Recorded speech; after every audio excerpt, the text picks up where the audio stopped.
Hey there everybody, my name is Tyler Vaya, and I got a question for you. Do you remember that movie Red Dawn from the 1980s, or the remake with the fat kid from Drake and Josh that came out pretty recently that got panned by Rotten Tomatoes but was actually pretty decent? Have you ever laid awake at night wondering what it'd be like to play a first-person shooter that has practically the same story? Well, if you answered yes to either of these questions, then I've got a treat for you, because Homefront: The Revolution is now available on the PlayStation 4, Xbox One, and PC. Now look, I'm gonna be honest, I really don't have a memory of the first Homefront at all, and while I do remember playing the game, I'm having a hard time remembering a single thing I did in it. In fact, the only memory I have of Homefront was one night I was playing it and talking to my girlfriend at the time about the ethicality of Koreans today hating the Japanese for their actions during the Second World War. Make no mistake, I'm not telling you the story as a joke for a laugh, rather to show you that I have no memory of the game and don't hold any negative opinion on it either. Because I hold no opinion at all. This is carried over to the sequel as well. Honestly, I just so happened to be there to grab the PS4 code that was sent to us. So I went into this game practically blind with no expectations, and honestly, I don't know what I would have done if I did. When you start the game up, you're met with a new story to explain what led to America falling to North Korean invaders. Oh wait, I'm sorry, that's footage from the Red Dawn remake. There we go. It started back with the Apex Corporation in the 70s, and the birth of Silicon River in North Korea. Even back then, their tech was way ahead of what was coming out of America. We bought everything they could sell, from phones to tablets to just about anything. And when they started making weapons, well, we couldn't resist.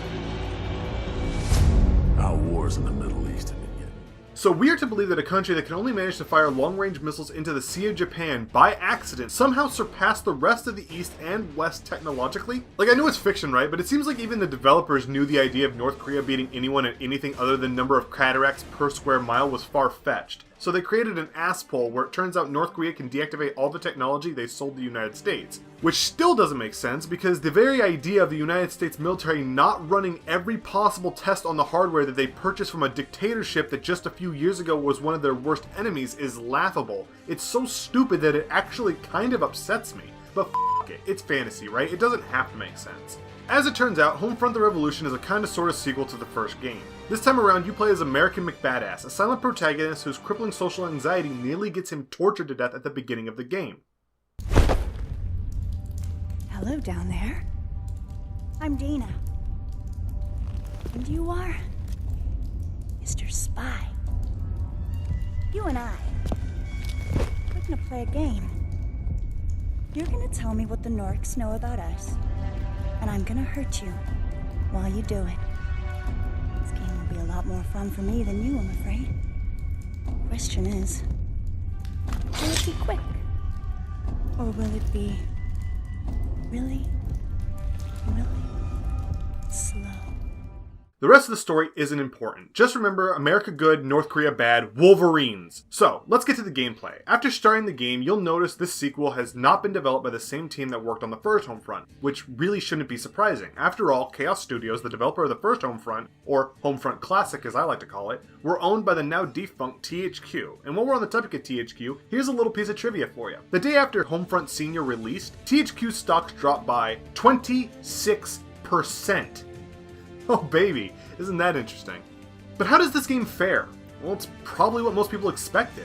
Homefront: The Revolution is the definition of meh.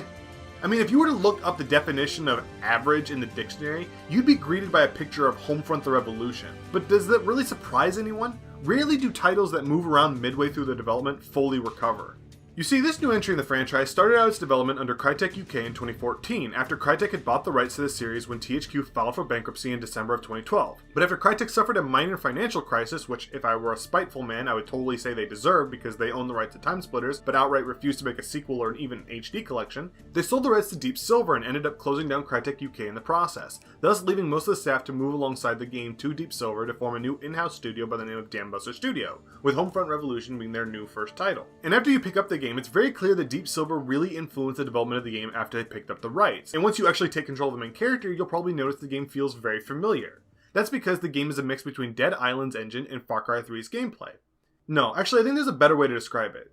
Homefront is what happens when Dead Island and Far Cry 3 had a baby, and one day while you were flirting with your neighbor and not paying attention to the infant, it fell into the pool of your local apartment complex. But instead of falling into water, the pool was filled with liquefied patriotism, which, while you did manage to save the baby from its red, white, and blue grave, it never really was the same again. This time around, Homefront is going open world! A term that used to fill me with joy, but now instead fills me with anxiety ever since Far Cry 3 released and redefined open world games as being dull, cookie cutter, go here and take that command post adventures into repetition. Homefront walks this line so fucking hard you'd almost forget that it was called Homefront and think it was called Farfront the Rehash. Seriously, if you were to ask me a week ago what is the most insulting game to spawn from the success of Far Cry 3, I probably would have said it was Far Cry 4, be it that that game was the same game over again, or maybe it was that abortion Far Cry Primal. And while both those games are still bad, they don't hold a candle to Homefront the Revolution in terms of how insulting it was to play. Homefront is a game that tries to do what Far Cry 3 and 4 do, but somehow manages to do everything worse. Whether it's traveling around the occupied city or any of the actual gunplay, Homefront feels clunky and unfulfilling in just about everything it attempts. Taking over control points so that the Resistance has more bases of operation, Far Cry did that better.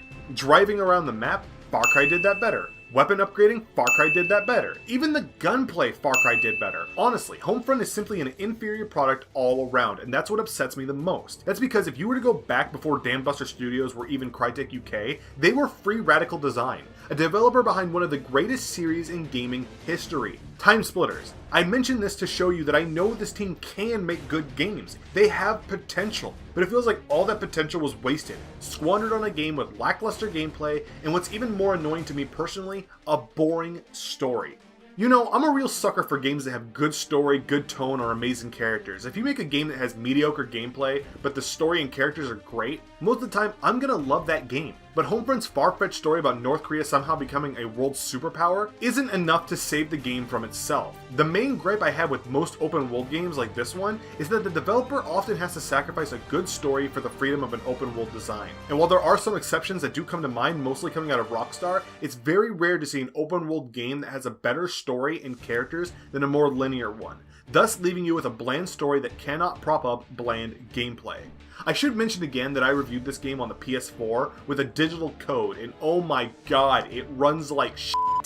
Maybe it's because I just got off the heels of reviewing the new Doom, link in the description of that article, but going from a game that managed to run at 1080p at 60 FPS to a game that's running at like 720p at maybe 20 FPS really knocked me on my ass. Not to mention the fact that the game's frame rate drops even further when you do so much as look at anything other than a brick wall. Oh, and did I forget to mention this little feature they have? It's where the game completely freezes every time it autosaves or checkpoints, which may not be an issue in most games. However, in Homefront, the game autosaves a lot, meaning you're going to be stuttering to a halt a lot.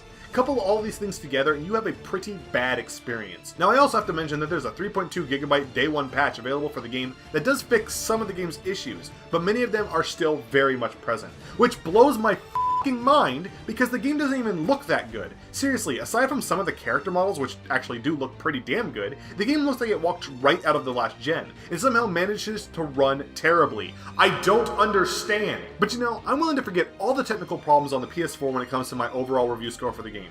I mean, maybe the issues were just on my end.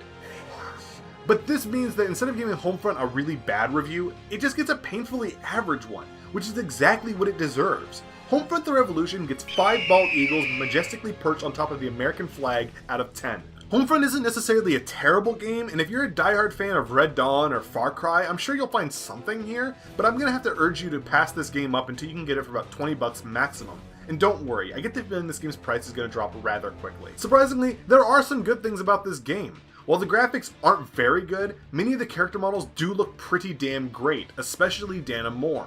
And the gameplay is so blatantly ripped off from Far Cry that if you're a fan of Far Cry, I'm sure there's something here for you.